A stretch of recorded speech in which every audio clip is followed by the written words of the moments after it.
peripheral vision. After talking her brother off of the ledge of the Delaware Memorial Bridge, the siblings sit, steeped in an awkward silence under red traffic lights. Only a persistent rain could be heard cascading over empty streets in tandem with the excited panting of his pet pit bull, who he left starving in his apartment for several days.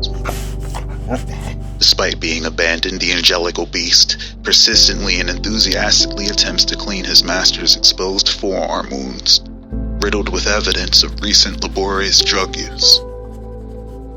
Her brother, addled with weakness, with all his might, nudges the terrier's salted tongue away from him, hardly avoiding her flourishing lick, lapping up the entire side of his face. His sister turns to him with a dull smile. "See, you are loved, and very much needed." She peers into his eyes, recalling simpler times when he was just a boy who was only interested in whatever she was interested in. Her brother sat in silence, and the shame wouldn't allow him to uphold his end of the gaze any longer before turning away to focus on keeping back tears. The light goes green, and they go on their way not too far from home. It was 2:57 a.m. However, still, the roads were emptier than usual.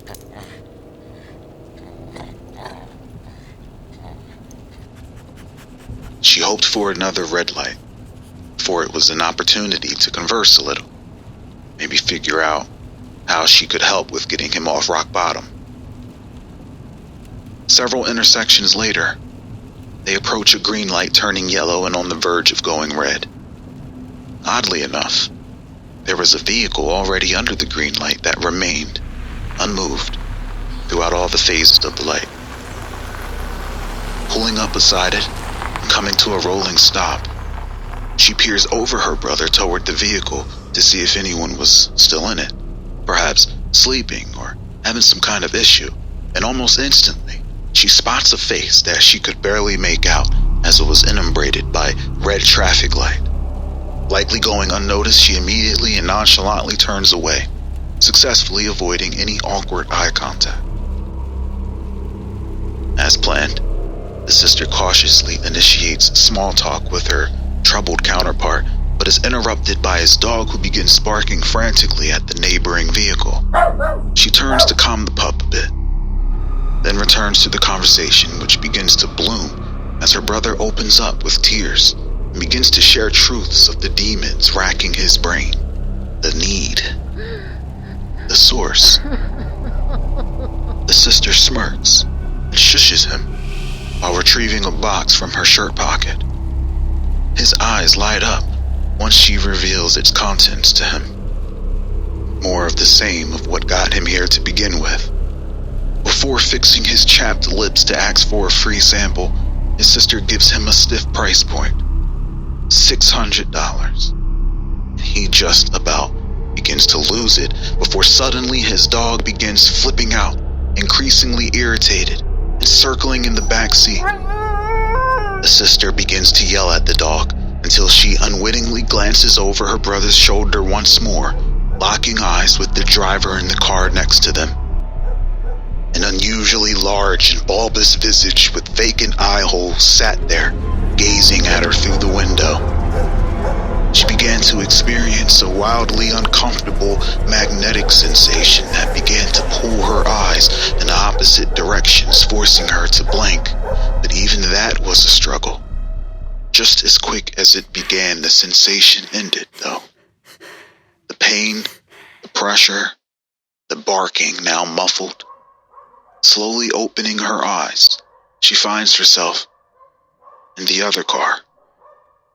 Across from her, she sees herself, or whatever it was that had now usurped her flesh, staring back at her with cold, unfamiliar yet familiar eyes, slowly pulling off and out of sight as the light turns green.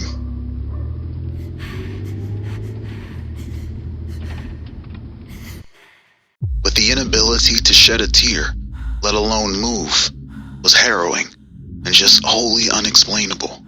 Physically displaced, spiritually bound to a slab of flesh, carved and stretched into a face then grafted onto a decrepit cluster of hatched spider eggs fixed onto a wooden spike propped up between the steering wheel to pass as a person in the driver's seat, like bait.